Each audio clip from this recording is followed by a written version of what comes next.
Hello students, I am Satyan Gupta. Welcome to TechPoint Education Academy. For better understanding of the concepts, watch the video till end. Now let's start. Friends, class 10 में first chapter जो है वो real numbers का है। और real numbers वाले chapter में सबसे पहले हमारे लिए ये जानना ज़रूरी है कि वास्तविकता में रियल नंबर क्या है और क्या कुछ ऐसे नंबर भी हैं जो अनरियल हैं। तो सबसे पहले हम शुरू करते हैं कि रियल नंबर क्या है। तो अगर देखा जाए तो real number is nothing but value of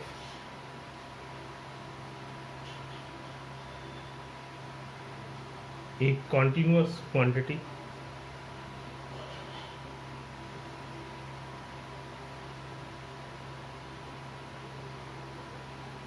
value of a continuous quantity that can be represented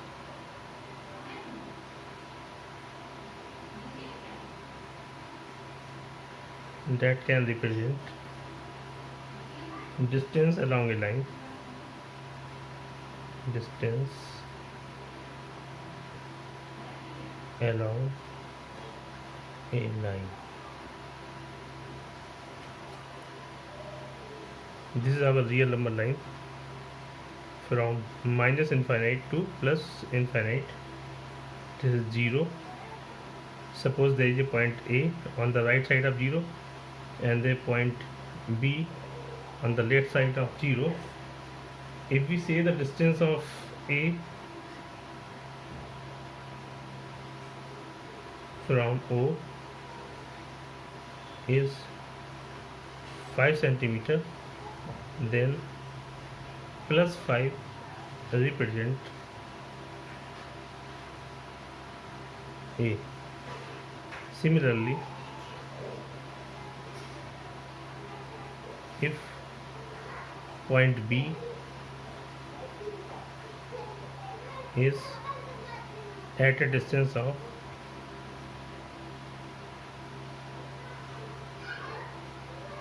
6 centimeter from O, from 0, then B is minus 6.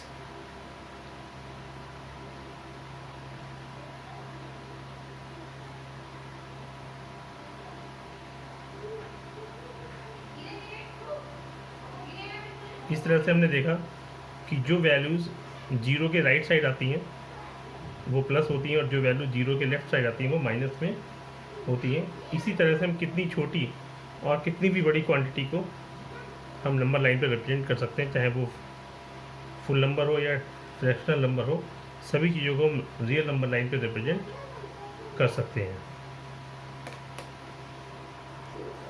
अब हम बात करते हैं रियल नंबर्स कितने टाइप के होते हैं और रियल नंबर में क्या क्या चीज़ें आती हैं। तो सबसे पहले देखिए, रियल नंबर का जो सिंबल होता है वो आर, कैपिटल आर से दिखाया जाता है। इसके दो पार्ट्स होते हैं, देख रहे हैं जैसे कि फ्लो चार्ट में दिखाया गया। फर्स्ट इज़ रेशनल नंबर जिसको हम क्यू से रिप्रेजेंट करते हैं, और दूसरा इरेशनल नंबर।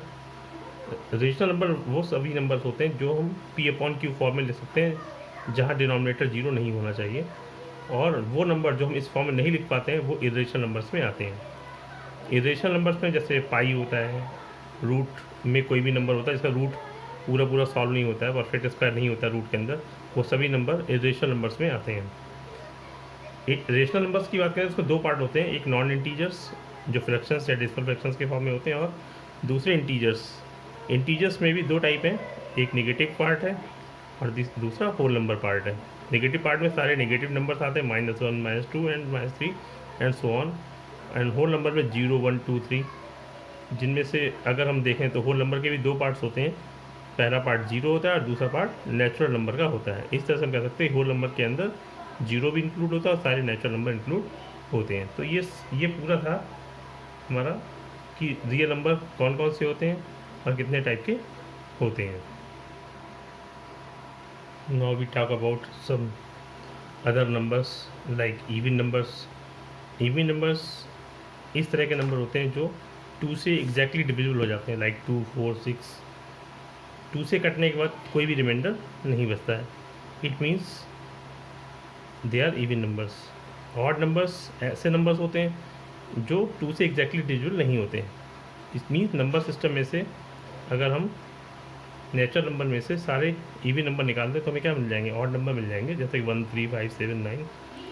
ऑड नंबर्स को 2 से डिवाइड करने पर रिमाइंडर हमारा हमेशा 1 बचेगा। प्राइम नंबर्स ऐसे नंबर्स होते हैं जो अपने अलावा और 1 के अलावा किसी और से डिविजिबल नहीं होते हैं। 1 से कट जाएंगे, अपने आप से कट जाएंगे, लेकिन किसी और नंबर से नहीं कटेंगे, लाइक 2 3 5 7। इसमें देखा जाए तो 2 एक ईवी नंबर है, बाकी सारे ऑड नंबर ही हैं। तो केवल अकेला एक ईवी नंबर जो प्राइम है वो है 2, बाकी सारे ऑड नंबर ही प्राइम है। और इसके बाद आते हैं कंपोजिट नंबर, ऐसे नंबर जो 1 से तो कट ही जाएंगे, 1 से डिविजिबल हो जाएंगे, अपने आप से भी डिविजिबल हो जाएंगे, लेकिन उसके अलावा अगर किसी और भी नंबर से डिविजिबल हो जाए तो वो कंपोजिट नंबर कहलाएंगे। लाइक जैसे 4 है, वो 1 से भी कट जाएगा, 4 से भी कट जाएगा और 2 से भी कट जाएगा। 6 है, 1 से भी कट जाएगा, 6 से भी कट जाएगा, उसके अलावा 2 और 3 से भी कट जाएगा। तो इस तरह के नंबर क्या कहलाते हैं, कंपोजिट नंबर्स कहलाते हैं।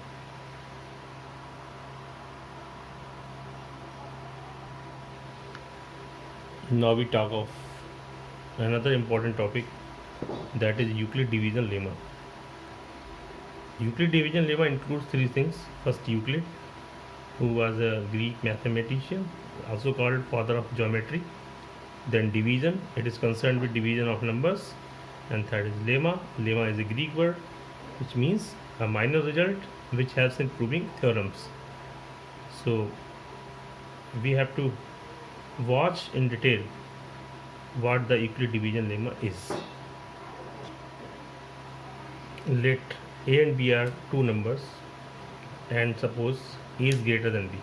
मान लो कि a और b 2 नंबर्स हैं और नंबर जो a है वो b से बड़ा है और हमने a को b से डिवाइड किया। डिवाइड करने के बाद हमें q एज कोशिएंट और r एज रिमाइंडर मिल गया पूरा डिवाइड करने के बाद। तो हम पहले से ही जानते हैं कि dividend is equal to division into quotient plus remainder, बहुत पहले से हमें पता है ये बात। डिविडेंड यहाँ पर a है, डिवीजर b है, कोशिएंट q है, रिमाइंडर r है। So we can write dividend a equal to divisor b into quotient q plus r। We also know that remainder should always be less than divisor, मतलब remainder की value divisor से छोटी होनी चाहिए या कम से कम 0 हो सकती है, लेकिन डिवीजर से छोटी होनी चाहिए। अगर डिवीजर से रिमाइंडर बड़ा हो गया तो डिवीजर हमारा क्या होगा, रॉन्ग हो जाएगा। इस तरह से हमने देखा कि a इज इक्वल टू जो बी क्यू प्लस आर आया, जहाँ r का मान 0 से लेकर b तक है, यही हमारा यूक्लिड डिवीजन लेमा है। इसी का यूज़ हम लोग बेसिकली 2 नंबर्स या 2 से ज़्यादा नंबर्स का जो SCF निकालने का प्रोसीजर होता है, उस प्रोसीजर में इस्तेमाल करते हैं, ये यूज़ करते हैं, जो हम आगे अभी देखते हैं। Now suppose we want to find SCF of 85, 84 and 35। So we divide 84 by 35 first. We see that remainder is 40. It is not 0. Then we take 14 as divisor and 35 as dividend, and again divide, and we get 7 as remainder. Now since remainder is not 0, we take 7 as divisor and 14 as dividend and divide, so we get remainder as 0 at last step. And this is how the last divisor becomes SCF of the given numbers. So we write the whole division process in 3 steps. First step, 84 is dividend equal to divisor 35 multiply quotient 2 plus remainder 14. Since remainder is not 0, we move to second step. In the second step, we take 35 as dividend, divide by 14 as divisor into quotient 2 plus remainder 7. Since remainder is not 0, we move to third step. Again 14 now becomes our dividend, 7 is divisor, quotient 2 and remainder is 0. When we get remainder 0, then the last divisor becomes SCF. We have to do the division process until we get a remainder 0, and at last step we get the answer SCF as the last divisor, and together all the steps are called Euclid division algorithm. I hope you have now understood what I taught. For further queries and to get videos on your desired topic, please let me know in comment section. I will soon be with you with your desired video. Thank you. Please do like, share and subscribe for future updates.